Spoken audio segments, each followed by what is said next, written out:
Okay, hai, Assalamualaikum. Saya Zarul Hussein, aka Zarul Umbrella. Welcome back to my channel. Welcome back to another video. Okay, video kali ini saya nak memaparkan kisah sepasang suami isteri ni. Diorang ni bekas pramugara dan pramugari di Malaysia Airlines dan juga di Qatar Airways. So, macam mana diorang kenal, macam mana diorang bercinta, bagaimana diorang kahwin dan macam mana pula diorang ni dah buka bisnes perniagaan restoran makanan. Nak tahu? Selepas ini.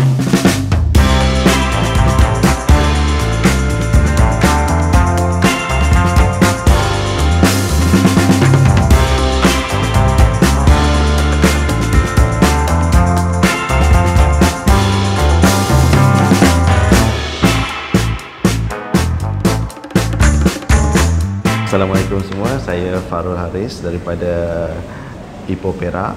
Saya start join dengan Malaysia Airlines pada tahun 1996 sampailah ke 2006, di mana selepas last position saya di Malaysia Airlines leading steward.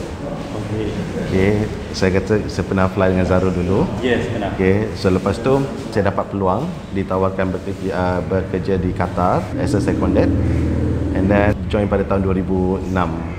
Okay, Assalamualaikum. Saya Juzai Johari daripada Negeri Sembilan. Saya start join as a crew for Malaysia Airlines daripada tahun 2005 sampai 2009. Kemudian dapat tawaran pergi Qatar. So awal tahun 2009 sampai 2017. Okay, kita tanya pasal Malaysia Airlines pula. Macam mana you boleh terdetik hati nak join Malaysia Airlines? Oh, okay. Itu umur berapa? Umur 18. 18? Memang nak sangat jadi kru. So I think setiap kali ada interview I pergi, I think kali yang kelima baru dapat dekat Melaka. Oh, interview dekat Melaka? Dekat Melaka. Tapi yang dekat Kelana Jaya I pergi, dekat Kelantan I pergi, semua pergilah. Kali kelima baru dapat. Itulah. 5 kali ya? 5 kali. Ada join kelas ke apa? Tak ada? Ada juga dalam 2 bulan kelas how to be a cabin crew, you know. Bukan dekat Malaysia Airlines lah, dekat luar. Bukan, dekat luar. Ya, kat college biasa. So that time diorang offer, siapa nak jadi crew, you have to go to the for the class first, and then at least you prepare yourself for interview. So memang nak sangatlah jadi crew that time. So kelas tu membantu awak dalam interview? Sangat actually. At least I prepare how to groom myself, how to answer the questions, you know. Farul macam mana? Berapa kali join? Berapa kali try? Alhamdulillah saya sekali saja. Waktu tu di Park Royal. Oh, tahun bila tu? Park Royal pada tahun 1996. Pengalaman yang tak dapat dilupakan ya. Macam ni banyak. Pernah kena bully tak? Mestilah. Pernah. Okay. Pernah nangis dalam toilet. Pernah nangis dalam toilet sebab kita baru dan kita tak tahu how to do teh tarik, you know, for the business class, how to prepare the condiment for satay, you know, the right temperature and all. So memang kena taruh lah. I think most our friend pun kena taruh benda yang sama. Yang menangis, masa menangis dalam toilet tu, apa yang awak kena? Apa kena macam mana? I kena sebab I tak tahu buat teh tarik yang paling, you know, yang kata tak sedap lah. Kata my senior tu macam air longkang je, macam tu lah. Yang merasa teh tarik tu customer ataupun? VIP. VIP. Memang kena taruh. Okey, sebab teh tarik je? Ya, sebab teh tarik je. Tapi lepas tu teh tarik awak power lah? Alhamdulillah okey lah. Sebab sejak dari tu I kata, I want to be better as a crew, you know. I tak nak bagi orang pijak kepala ataupun orang bully I lagi. So by end of nak resign tu, I choose I nak pergi Qatar Airways. Macam tu lah. To prepare myself to be more better crew lah that time. Macam mana you all boleh berjumpa dekat Qatar ataupun jumpa dekat Malaysia Airlines? Kalau boleh cerita tak? Okey. Kat Malaysia Airlines memang tak pernah berjumpa pun. Cuma di Qatar lah kita berjumpa. Waktu tu saya dah lebih kurang dalam 3 bulan di Qatar. Dan kemudian ada biasanya kalau ada new crew member daripada Malaysia datang bekerja di Qatar, we all senior ni is like macam brother sisters lah kat sana. Welcome kat sana. Welcome them, and then tunjuklah diorang mana-mana tempat yang boleh bawa pergi shopping, jalan, semualah. So, You macam mana? Bila sampai tu ada nampak dia ke? Tak ada. So bila sampai ke Doha, kita akan tukar kita punya place of living daripada Malaysia ke Doha, Qatar kan. So kat situ kita introduce ourselves as a crew, from Malaysia Airline crew. So he was so nice lah, text me dekat Facebook, hey, I'm Farul, I'm your cabin services director, dia kata. So if you need any assistance, please let me know. Saya siapa pula ni kan? So siapa pula ni? Dan daripada tu kita keep in touch lah among Malaysian, pergi makan-makan. Bila I nak pindah rumah, dia pun tolong. Tapi it was like less than a year lah kita selalu gathering. Lepas tu we are so busy with our flight. Dah lama dah tak jumpa lepas tu kan. Agak bertahun-tahun jugalah. Kalau jumpa pun hi bye, macam hey hi orang Malaysia, macam tu je lah. Tak ada macam nak kejar ke, hang out ke, tak ada. Semua busy. Semua busy. Bercinta online lah. Tak juga. Memang tak, kita memang lost contact lepas yang gathering ramai-ramai sebab kru. Sebab kerja kan. Sebab kru kalau bila dia sampai Qatar, diorang gathering kejap-kejap je. Bila dah tahu dunia kat luar, semua dah busy dah, nak pergi sini, nak pergi sana. Dah ada grup-grup kita sendiri. So basically selepas berapa tahun yang kita jumpa balik? I think dalam 7-8 tahun kan. Baru. Tapi kalau jumpa pun macam pada jauh macam hi, macam tu. Kenal lah. Kenal tapi just tak ada ambil pot lah. Dunia masing-masing kan. We are busy catching our star, cik. So macam mana boleh terdetik dah melamar? Oh cik, sejak kita tahu masing-masing single. Masing-masing dah tahu. Masing-masing dah. Orang nak tahu macam mana kehidupan pramugara macam mana dia orang bercinta, macam mana dia orang kahwin. Okay, so basically pun macam dia cakap lah. So kita pun dah tahu status kita masing-masing single waktu tu. And then selepas 9 tahun kita kat sana. So bila Allah mungkin nak terdetik bertemu kan. So selalu jumpa dekat tempat reporting dekat building tu lah. Tempat kita nak pergi reporting semua kan. So dalam masa seminggu tu 3 kali terjumpa dia dekat reporting building tu. So waktu tu sajalah mulut ni nak ringan. Juzel buat apa? Jom kita pergi minum kopi ke apa kan. So dia pun reporting lambat lagi. Saya pun baru balik flight. So kita pun pergi minum kopi sekejap. Saja sembang-sembang biasa macam mana flight apa semua. And then ada apa-apa tak saya boleh bantu. Waktu tu my position pun as a performance officer, check all the leaders yang pergi flight, diorang buat kerja betul tak betul. Ada apa-apa yang kita dalam bahagian management ni boleh tak bagi input untuk you improve leadership you. So I'm one of the team lah. So waktu tu dia pun cabin service director, cuma tak pernah check dia lagi. So ada apa-apa daripada management, saya akan bagi information kepada all the team. So sambil-sambil minum kopi tu sambil-sambil share about work sahaja. About work sahaja. Tak ada string attach, tak ada. Tak ada apalah. Tapi lepas jumpa dia 3 kali dekat tempat reporting tu, I ada trip dengan my best friend ke Istanbul. So that time ada Blue Moose kan. So I was pray kat sini, okay, I nak dipertemukan jodoh lah dengan orang yang faham kerja I, faham myself. Lepas tu dia text lah, hey Giselle, happy birthday, I hope you dipertemukan jodoh yang baik and everything. Tapi kita tak reply lah kan, kita macam jual mahal sikit. Lama-lama baru reply macam tu. Lepas waktu tu just macam kawan-kawan biasa je. Macam mana saya wish kawan-kawan yang lain happy birthday apa semua kan.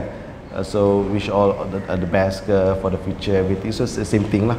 Saya pun cakap dengan dia sama lah. Tapi tak tahu lah waktu tu mungkin dah sambil balas message cepat balas. So bila dia balik daripada vacation tu, jom kita set jumpa minum kopi ke apa, sembang-sembang lagi kan. So it's like macam ada karisma dekat situ lah. Ada spark lah. Ada spark dekat situ lah. So bila ada spark bercinta, pendekkan cerita lah. Dia bercinta masa tengah kerja lah. So berapa lama bercinta masa tu? A few months je, dalam 3 bulan macam tu. So mungkin orang luar nak tahu lah macam mana stewardess bercinta lah. Macam mana? Bercinta. Orang bekerja sana sini.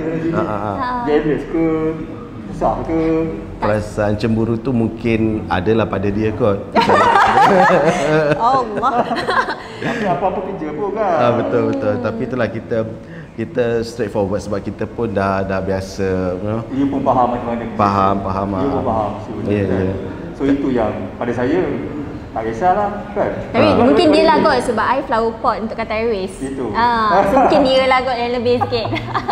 Tapi biasanya kalau macam during the flight tu memang tak ada masa lah untuk kita nak bermesej-mesej kat sana kan. Tapi just bila dah sampai kat hotel tu, kita ambil opportunity lah, sampai je on terus telefon, and then kita pun check lah each other, how are you, everything okay ke kat sana, walaupun dia dekat Narita ke, saya dekat London ke. Tapi itulah, kita melalui WhatsApp sajalah ataupun video call. So lepas tu berapa lama bercinta, berapa tunang kahwin? Kita sejak daripada kes berjumpa tu, dalam 3 bulan, 4 bulan, kita terus decide, kata I terus approach dia lah, cakap melamar dia lah, cakap you nak tak I kata kahwin dengan I terus. Dia kata okey lah. Masa tu tengah lagi Qatar Airways, masih ada kontrak apa semua? Ya. Masih ada. Tahun bila tu?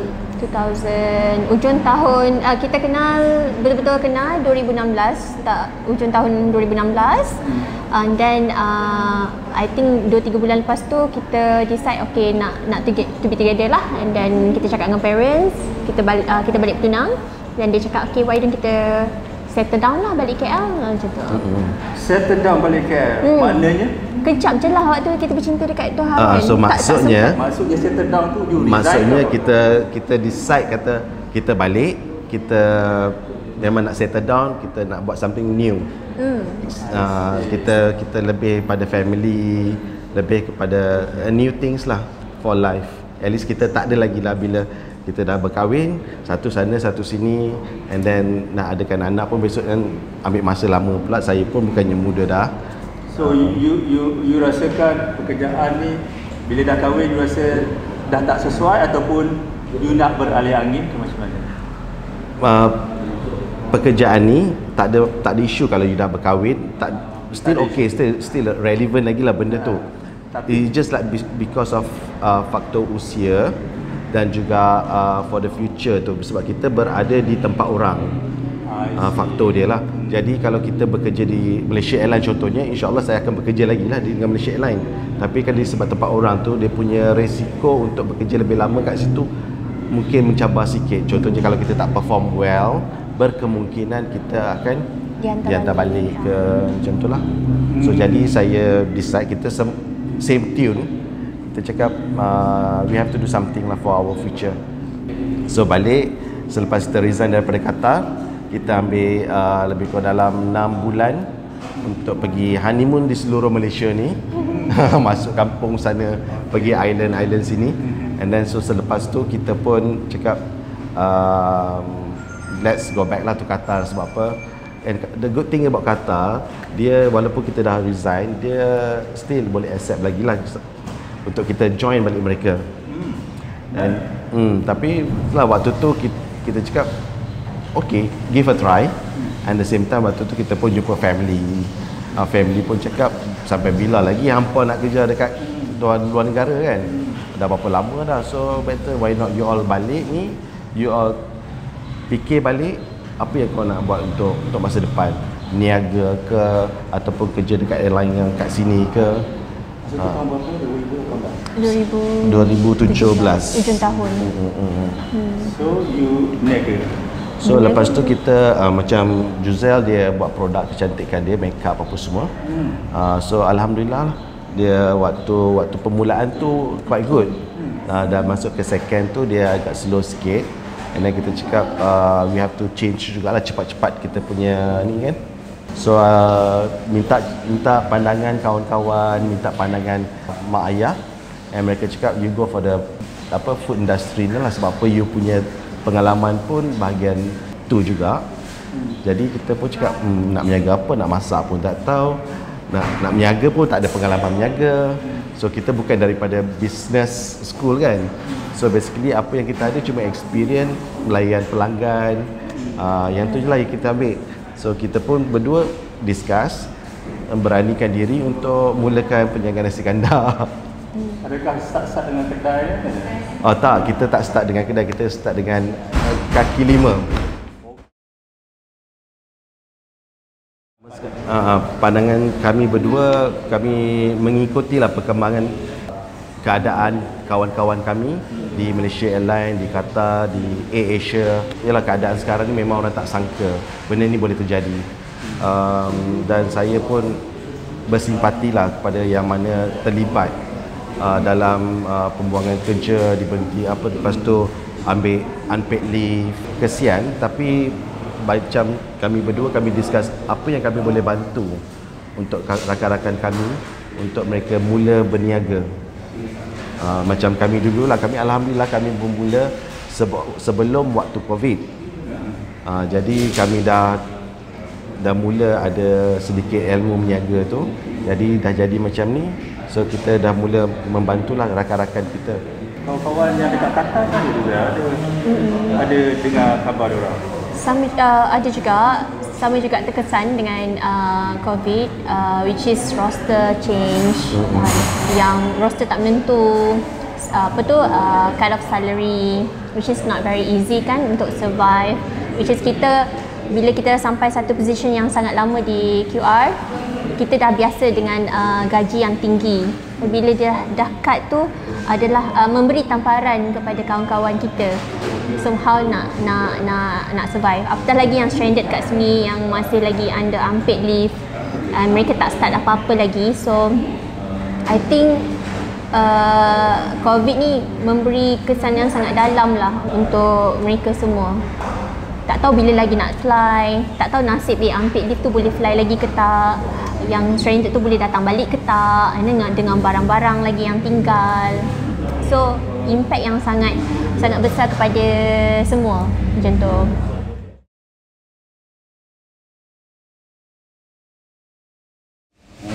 Nak cakap terror pun taklah mana terror sangat, tapi saya gunakan strength yang saya ada, which is dalam bidang penyediaan makanan di flight lah. Jadi saya kata kalau nak buat something else, contohnya nak buka bengkel ke, nak buka kosmetik ke, atau anything, maybe saya lemah sikit kat situ lah. Nombor 2, fast cash. So jadi saya decide waktu tu saya ada 3 menu untuk nak buat. Sama ada saya nak buat nasi lemak, saya nak buat ayam cincang ataupun nasi kandar. So saya dah dapat satu tempat di kawasan Cyberjaya ni. Jadi dengan bantuan kawan dan juga keluarga, so mereka pun cakap why not you try something different, nasi kandar. So ada pengalaman buat nasi kandar sebelum? Memang totally zero. Wow. Totally zero, memang tak pandai masak kari. Totally zero. Setakat berniaga kecil-kecil tu biasalah, kita beli tudung kat sini kita jual sikit tu biasalah. Tapi nak berniaga nasi kandar macam ni memang tak ada. First kali cakap, oh my god, duit dalam simpanan ni tak banyak, cuma ada RM2,000 sahaja. So RM2,000 tu saya punya habit, biasanya duit simpanan saya akan simpan dalam tabung transparent, glass. So kalau nak bayar bil, kita adalah kita punya portion. Nak ambil ni untuk bil Januari, bil Februari, March. So last kali, alamak, duit makin berkurang kan. So cakap tinggal RM2,000 je. So 2,000 ni untuk bulan selepas tu cakap kita tak boleh survive ni, we must do something. So macam saya cakap tadi, fast cash. So saya ambil 2,000 ni, saya pun berdoa lah, saya cakap insyaAllah kalau ini rezeki untuk aku, semoga dipermudahkan urusannya. So alhamdulillah saya pun bertekad untuk go on dengan nasi kandar ni. Tak, kita start daripada kaki lima. Waktu tu dengan modal RM2,000 saya berjaya beli meja lipat, meja besi lipat tu, papan, kemah, lepas tu dapur masak satu, and then yang selebihnya saya beli equipment yang kecil-kecil lah, periuk, sudet semua. And then yang lebih tu beli bahan mentah, ayam waktu tu saya start dengan 2 ekor potong 8. Nak jual 2 ketul pun susah waktu hari pertama tu. Hari pertama berapa sale awak? Hari pertama lebih kurang dalam RM30. So awak rasa macam mana? Dapat RM30 tu, alamak, aku nak buat benda ni ke ni? Ada terdetik? Betul. Waktu tu tertekan sebab kita punya mindset bila aku berniaga mesti terus untung, mesti semua habis kan. Tapi sebenarnya salah. So bila first day buka tu hanya 2-3 ketul saja yang laku. And then saya rasa tertekan lah juga, tapi cakap tak boleh give up lah, must go on juga. And then hari kedua hujan lebat. Tapi dekat payung pakai gerai payung ke tapi kaki lima? Kaki lima kita ada kemah tu kan. Lebih kurang dalam 6x6 punya size. So basically kalau hujan tu tempias ada lah. So waktu tengah goreng ayam kat situ, hujan lebat, so dengan minyak, air masuk dalam minyak, kari semua basah apa semua kan, kena tempias. So tapi kita belajarlah dekat situ macam mana supaya hujan tu tak kena barang makanan kita. So beli tu beli ni auto-auto sikit lah. Menyesal tak berhenti? Mula-mula ada juga perasaan menyesal nak berhenti tu. Tapi cakap yang membuatkan saya kuat semangat, satu je saya tanya diri saya, sampai bila saya nak fly? Waktu tu memang family saya, family Juzel pun tak agree dengan kita. Kenapa korang berhenti lagi? Pergilah fly, korang baru kahwin lagi apa? Fly, kumpul duit apa semua, lepas tu datang balik berniaga. Tapi cakap sampai bila dengan age saya sekarang ni, dan mungkin lagi dalam 10 tahun mungkin saya dah start plan untuk retirement. Dia cakap dengan energi yang ada sekarang ni, lebih baik saya berhenti dan saya buat something baru. Sementara tenaga masih ada lagi lah. Selepas 2 tahun kita berniaga di kaki lima, pertama sekali kita kumpulkan kita punya customer lah. Kita tengok berapa jumlah customer, ada peningkatan tak selepas 3 bulan, selepas 6 bulan. You buat database lah? Ya, kita dah check semua database. Dan waktu tu pula dengan tak ada pengalaman bisnes, jadi saya ada satu mentor lah. Mentor saya tu yang owner restoran nasi Mak Ayam Kampung, which is Datuk Zul. So dia pun profesor mengajar. So basically dia setiap hari dia turun untuk bantu saya, bagi semangat. So macam mana nak buat report, macam mana database apa semua kan. So saya belajar pengalaman daripada situ. So basically saya boleh kata kaki lima itu adalah universiti saya belajar pasal bisnes. So alhamdulillah, bila waktu masa tu berjalan, kita dah kumpul semua database, kita dah memperbaiki kualiti food kita. Daripada dulu saya pernah masak, to be honest, ayam masak, lepas tu bila customer makan, ayam tu tak masak, bila makan berdarah. Ada pula masak nasi mentah, nasi tu keras. Ada kari pula masak, kari tak cukup power, kata cair sangat. So saya improve daripada situ lah. So selepas 2 tahun dah kumpul duit sikit, ada modal sikit. So saya pun dapat masuk kedai. So kita ada permintaan. Waktu tu saya berniaga daripada pukul 6 sampai pukul 10 malam saja. 6 petang 10 malam, hanya 4 jam. Konsep apa, hidangan ataupun ala carte apa yang di kedai ni punya konsep macam mana? Basically kita nak keluar daripada box mentality nasi kandar tu. Orang fikir kalau makan nasi kandar mesti keadaan kedai dia macam kedai mamak lah, bercelaru apa semua kan. Tapi kita nakkan konsep cafe, nasi kandar cafe style, yang mana kita lebih pentingkan customer bila datang dia boleh enjoy nasi kandar tu, dia boleh relax dengar jazz music apa kat sini, santai-santai, ada aircon apa semua, selesa lah. Dengan kapasiti pun tak banyak, sekali dalam 50 customer boleh. Pekerja berapa ramai? Pekerja alhamdulillah kita ada dalam 4 ke 5 orang. Okey, ini punya dish yang sentiasa ada ataupun tukar-tukar ataupun sama je? Dish ni kita bertukar setiap 6 bulan. Tapi buat masa dulu 2 tahun saya berniaga ayam goreng saja, nasi dengan ayam goreng. So kita banyak tadi apa tu? So bila dah masuk ke kedai, jadi kitchen pun dah ada kat belakang, chef pun dah ada 2 orang. So basically diorang adalah masakkan daging masak hitam, kambing Kashmir. Lepas tu yang main dish kita tu ayam goreng special tu memang kita maintain lah daripada dulu. Cuba cerita sikit ayam goreng you, macam mana you masak dia. Tadi kita ada ambil gambar kan? So basically ayah saya dia ajar kalau nak masak ayam goreng ikut style dia lah. Style dia masak sekali je. So bila dah masak tu, bila kita makan, biar kat situ ayam tu dia dilihat tak sedap. Dapat kat saya otor masuk buat 2 kali goreng. So kita nak 2 kali kuali. Dua which is yang berbeza-beza, temperature yang berbeza. Jadi yang pertama tu kita nakkan ayam tu moist kat belah dalam dan dia masak. Tapi belah luar tu pula kita nakkan dia crunchy, dia supaya bila makan tu garing tu, and then dia nampak pun solid. That's why yang suhu berbeza dengan berbeza. And then kulit ayam tu pun still intact lagi kat situ. Jadi saya pun olahkan lah bila datang bapak saya mai, awak hang punya ayam lain. Aku punya ayam lain. Dia cakap saya ikut improvise lah. Itu So, adalah alhamdulillah. kelebihan ayam yang ada kat sini. So lain kelebihan-kelebihan yang ada dekat menu-menu dekat sini. Kita ada daging masak hitam, which is dulu saya masak saya try dalam sekilo, and then sekarang ni setiap hari ada demand. So alhamdulillah sekarang dah sampai ke 5 kilo. Sama juga dengan kambing. Kambing dulu saya try masak kambing macam Melayu style, tapi tak berapa kena dengan nasi kita. Nasi kita warna kuning kan daripada Kedah.